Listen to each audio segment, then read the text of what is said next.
జై కవితక్క.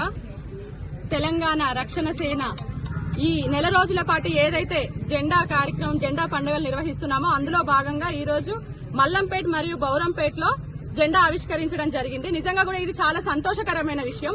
ఎందుకంటే ఒక్కదానిగా ఆ రోజు తెలంగాణ జాగృతి జెండాని ఒంటరిగా ఒక్కదానిగా మోస్తూ ముందడిగేసిన ఈ రోజు వేల మందిగా మళ్లీ తిరిగి ఇక్కడ జెండా ఆవిష్కరణ చేసుకున్న నిజంగా కూడా సంతోషకరమైన విషయం.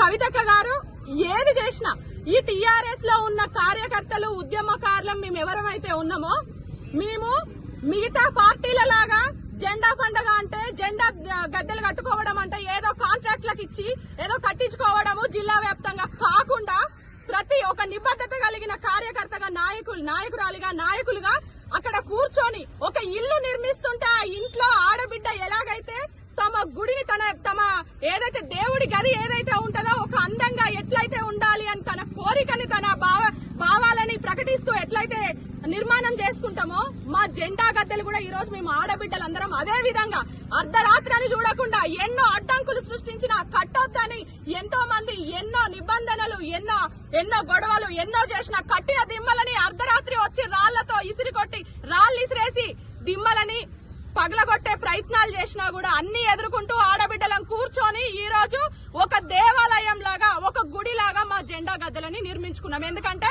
భావి తరాలకి ఈ టీఆర్ఎస్ పార్టీ ఆదర్శం కాబోతుంది. రేపు రానున్న రోజుల్లో ఈ టీఆర్ఎస్ పార్టీ జెండా ఏదైతే ఆ రోజుల్లో ఎర్ర జెండా ఎట్లయితే విప్లవం సృష్టించిందో ఈ రోజు పచ్చ జెండా ఒక విప్లవాన్ని ఈ తెలంగాణ రాష్ట్రంలో సృష్టించబోతుంది. సర్వోదయ తెలంగాణ నిర్మాణం కోసం మేము బలంగా పనిచేయబోతున్నాం. ఈ కార్యక్రమానికి విచ్చేసిన ప్రతి ఒక్కరికి కూడా, నవీన్ అన్న గారికి, కిషోర్ అన్న గారికి, మా కృష్ణవేణి వదిన గారికి, ప్రతి ఒక్కరికి కూడా పేరు పేరున కృతజ్ఞతలు, ధన్యవాదాలు తెలియజేసుకుంటున్నాను. జై తెలంగాణ, జై కవితక్క. జై కవితక్క.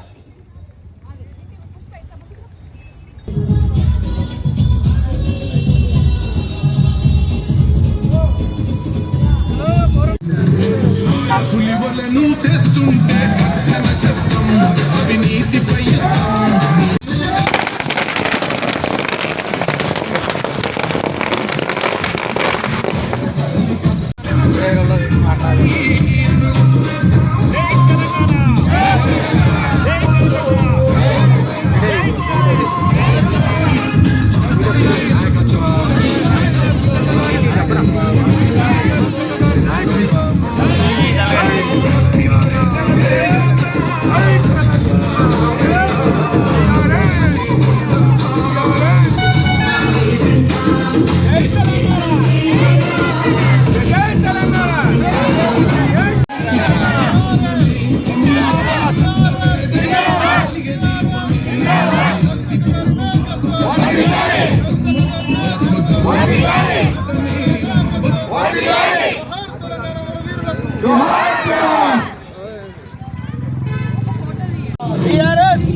జై తెలంగాణ, జై తెలంగాణ, జై తెలంగాణ.